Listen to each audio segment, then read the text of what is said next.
Hold up, it's about to be 2024, and I just gotta say thank you. Thank you for the love, thank you for the support, thank you for subscribing, thank you for watching, thank you for commenting, thank you for the feedback, thank you for everything. I also want to give God thanks. Thank him for giving me the ability to create and help you knock the credit bureaus out. So, with that being said, I want to share some of the amazing things that happened this year. So, let's get into it.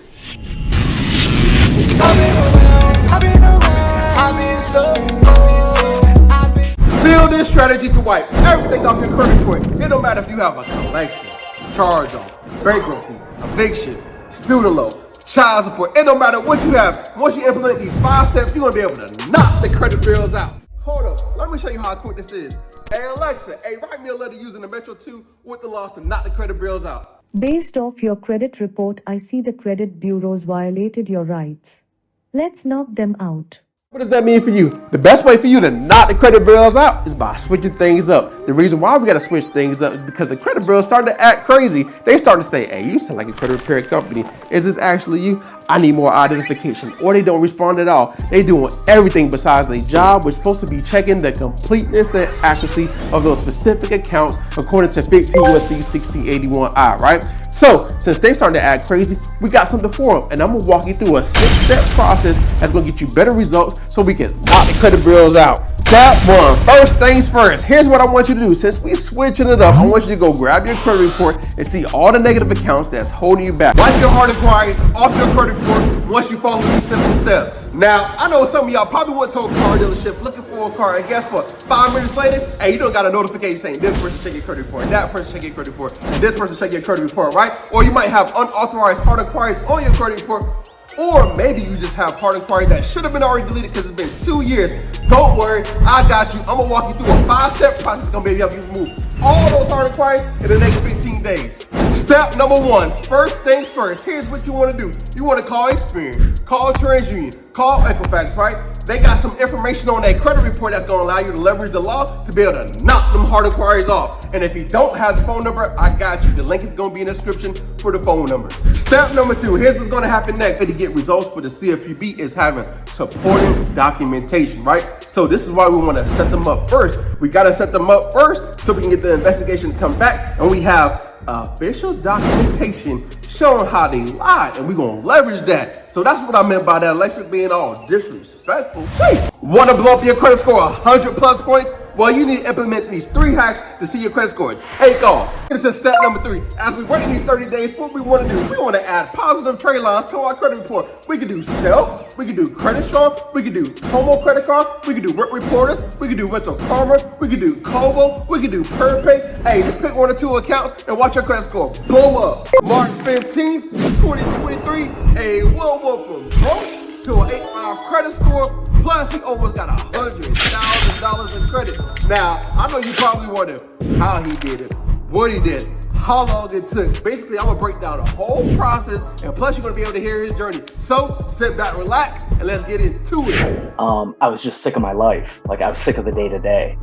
I still like myself. Like, I love who I am. I can entertain myself, I can learn things, like, I stay interested, but my 24-hour cycle, I wasn't down with, and I wanted to change. We call TransUnion, we call Equifax, right? We order our reports. Now, it shouldn't take that long for us to receive our report. One day we might get one from Experian, the next day we might get one from TransUnion, and another few days we might want to get one from Equifax. However, that's cool, right? But what we want to do now is just analyze it, and what we want to do now is go to the section that says hard inquiries, right? You're gonna see soft inquiries as well, but we want to pay attention to the hard inquiries, right? Now you're gonna see a list of all your hard inquiries on your credit report, and that's cool. Now, what we want to do is look under the name of the hard inquiry. Let's just say Navy Federal. We want to see Navy Federal, and there's going to be some information under Navy Federal. Some are going to say permissible purpose, and some of them ain't going to have permissible purpose. Now, the ones that have permissible purpose, we ain't messing with them. But the ones that don't have permissible purpose, hey, it's going to be a layup to knock them out. So you have been struggling with a never-ending cycle of collections, just dragging your credit score down. Trust me, I've been there before too. But here's the hard truth. Unless you use the unparalleled strength of the FCRA and the FDCPA, you might not ever get out that cycle. But luckily for you guys, I'm going to show you the step-by-step process of how to use the FCRA and the FDCPA to help you get better results when you're dealing with collection accounts. And if you don't take this video right here serious, you might be stuck in the endless cycle over and over and over, just like a merry-go-round.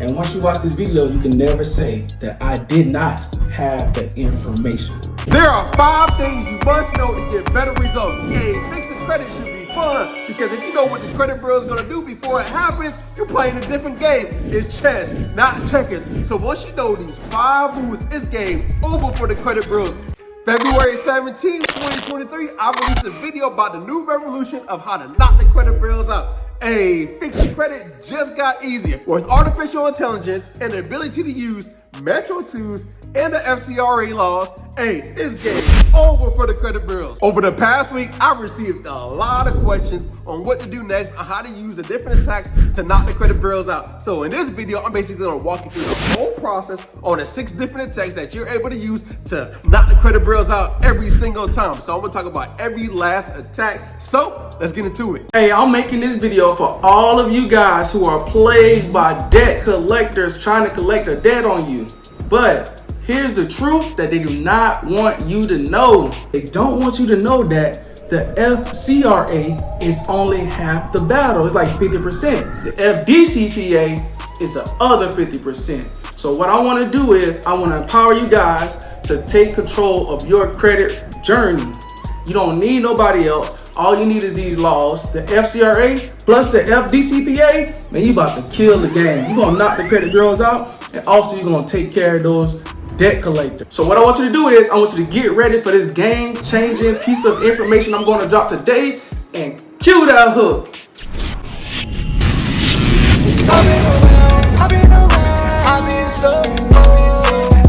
Credit repair is a game, and here's how you can win. But what if I told you it's designed for you to fail?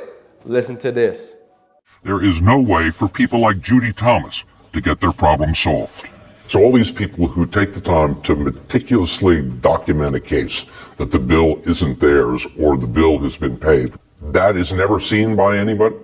It's not seen by anyone who considers it in determining whether or not information will be removed from a credit report. It's not forwarded on to the person who has the complaint with you. No, it is never forwarded on. Never forwarded on to the creditor. We can get a jury verdict for $1 million. That's chump change to some of these bureaus. They would rather pay a verdict in $1 million than to actually go in and change the policies and procedures that they have, because that's much more expensive to them. I can say this without qualification. The dispute procedures used by the credit reporting agencies, uniformly used, completely fail to comply with the Fair Credit Reporting Act. Courts have found that. The Federal Trade Commission has found that. It's not even a close call. Crazy, huh? Listen to what my lawyer has to say. But yeah, the system is set up to just agree with the original reporter. And let's talk about why. Do you know how Experian, Equifax, TransUnion, they make their money?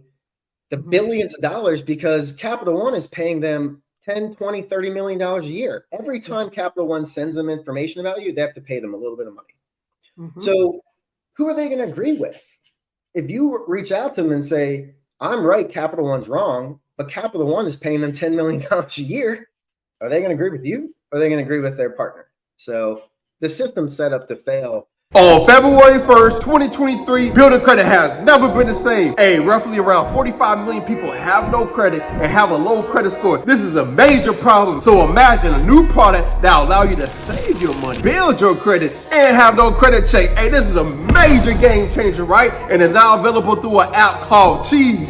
It's like no other. I believe it has the potential to blow up your credit score. Quick question. Do you have a collection, charge-off, bankruptcy, eviction, student loan, child support, or even late payments on your credit report? I'm going to show you how to knock the credit bureaus out to get your first deletion, second deletion, third, fourth, fifth, or even sixth deletion. You need to follow these 3 phases, because if you just miss one, it's probably the reason why you're not getting no results. So follow these 3 phases to knock the credit bureaus out. Phase 1. I call this the pre-dispute phase. So before you send off your first letter, before you tell the credit bureaus to investigate all those negative accounts, Here's what you want to do first, right? You want to create an account with Dispute Pinner. Free account with Dispute Pinner. After you create a free account with Dispute Pinner, you want to upload your documents. You want to upload your credit report, right? Go to Identity IQ. Now, after you upload your credit report, here's what you want to do. You're going to see all the negative accounts, everything that's holding your credit score back, positive and plus negative, right? There are 5 credit cards with hidden fees.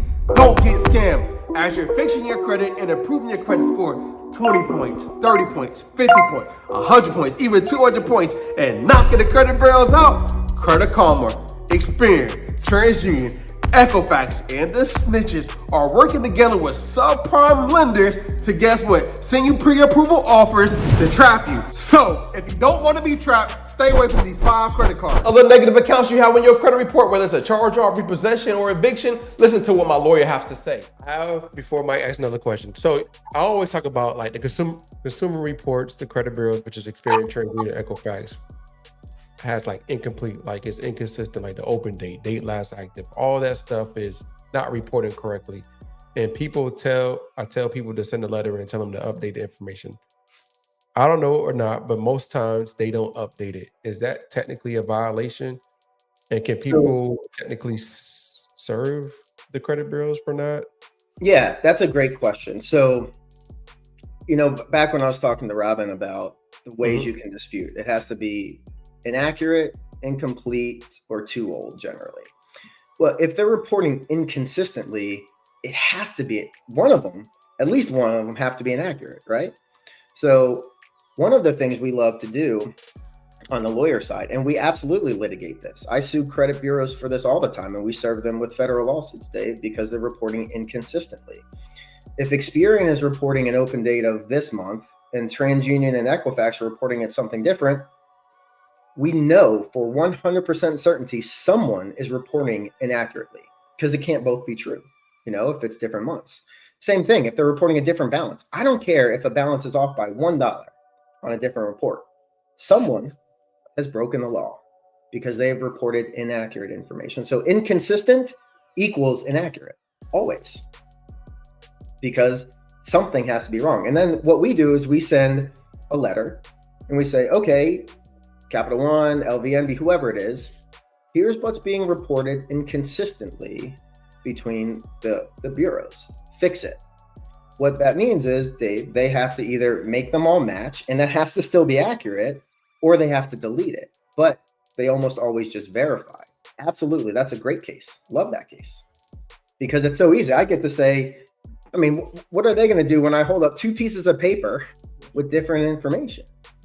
You don't get to tell one story to one person and another story to another. So that's a great question. Inconsistency equals inaccuracy. Ooh, that's easy. And around. Now, let me also give a small caveat. And this is something I want to make clear to everyone too. Not every piece of wrong information or inaccuracy will end up in litigation. There's still an analysis that has to go through, what's called materiality. That's a legal term. It's always in cases. It's in a bunch of case law. What that means is it has to be important enough. The open date, that's important because your open date will often determine how long something can be reported, right? But, if how they have those payment grids on some of the reports, the 60 months, if it shows no data in one of those months, probably not going to sue on that, because there's 60 months there. And if it shows your on-time payments otherwise, that's wrong. You can dispute it. They should fix it.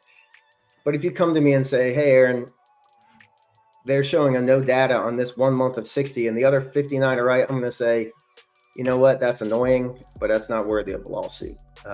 But open date, they're reporting the date of last payment differently, the date of first delinquency differently, the past due balance, any of the big indicators, like the big important things, how long something's going to be deleted. If there's inconsistency among any of that information, it equals inaccuracy, equals lawsuit. Oh man, that's a layup, man. I see that a lot, actually. It is, and honestly, I tell people this all the time. I could just practice with enough people if I just set up a stand at a flea market outside the grocery store because there was a special on 20 minutes. What's the Yes, 20? it was 60 minutes, 60 and minutes. yeah, it was called 100 million inaccuracies, or something Exactly, like 100 million accuracies. And they shared a stat that 40% of people have material errors on their credit report. And then that means material errors means it is something big enough that will impact your ability to get credit, a job, an apartment. 40% of people. So that means there's 180 people on here, right? So that's 64 people, you know, probably right now, just on this Zoom have, or live YouTube, have errors that are material. So 40%. And I think that number is low because these companies since then, that's about 10 years old, that CBS segment.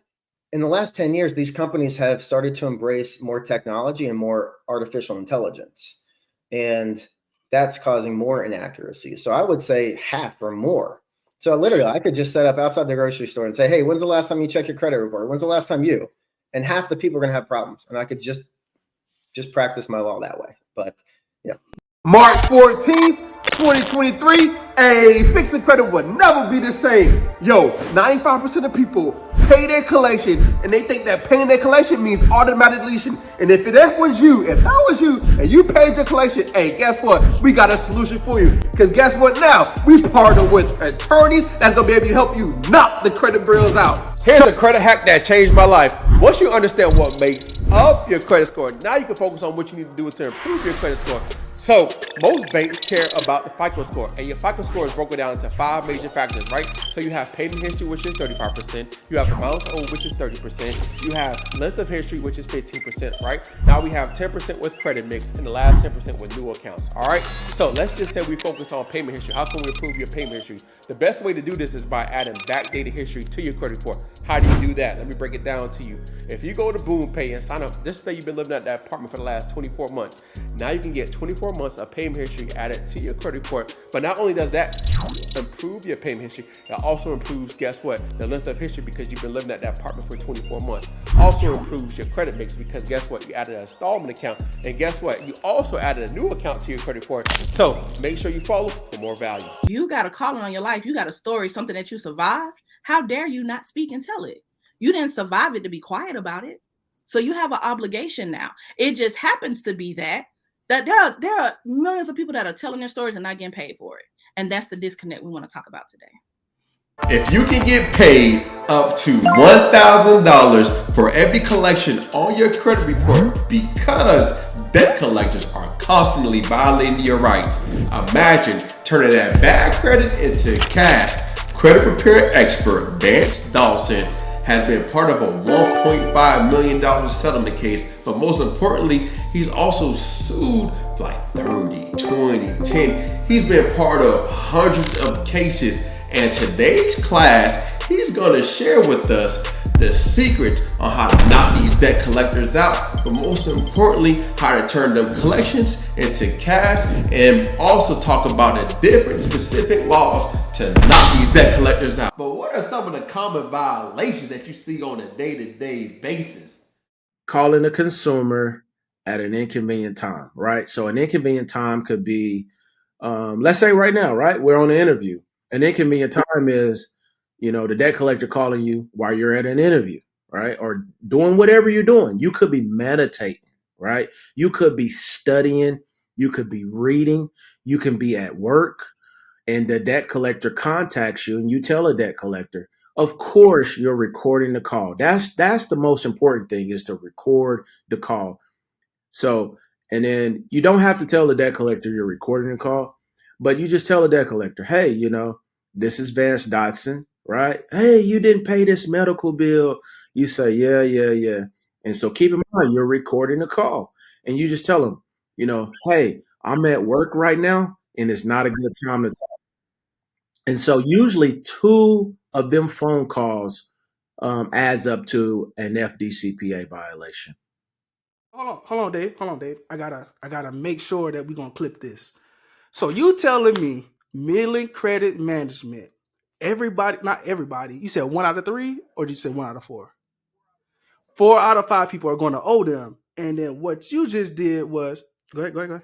Out of 5. No. Listen. 4 out of 5 Americans, yeah, will owe milling credit or has owed milling credit. Okay. So what you're walking through right now is safe to say that these are the exact steps of how you set Midland Credit Management up for their, I guess, illegal practices. Correction on that, right? So I never set anybody up, right? So I'm not on the other end of the call, right? With milling, I'm not the employee of the milling calling the consumer when the consumer has told them that, hey, I'm at work and it's not a good time to talk. So what we do is just capture the information or the violation. But I like that question. We're talking about the FDCPA, and we're talking about Section C, right? Inconvenience. And so in Section C is you only need one occurrence, right? So in Section C, you have this clause, knew or should have known.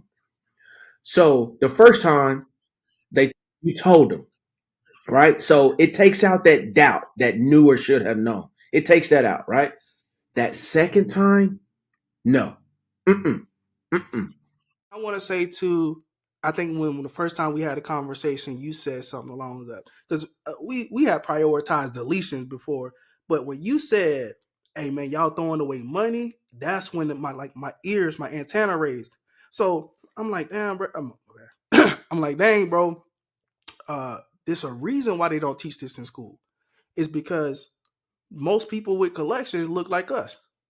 I want to really harp on that, right? So it really struck a nerve deep in my heart because when you look at the American population, 11% is African American. But then when you do the research on bad credit, right, um, the African Americans are at the top of the poll. So, like I said, in the American system, we're really not taught, right? So, and the African American person or people, culture, we're the number one consumer. So we're doing a lot of businesses, we're doing a lot of business transactions, and we're not even educated, right? So that's why I wanted to be on you guys' as channel and really educate the people and give them a way to get compensated from the everyday violation of the debt collector. Hey, you pointed out one violation, right? But like, what are some more common violations that consumers don't even realize that they're getting violated by these debt collectors? So let's say, for an example, the text message, right? So it's common, that companies and people are reaching out, text message or email, right? Um, so I like to keep things pretty simple. I mean, just text back, I refuse to pay, right? Four words, right? It's not complicated, right? So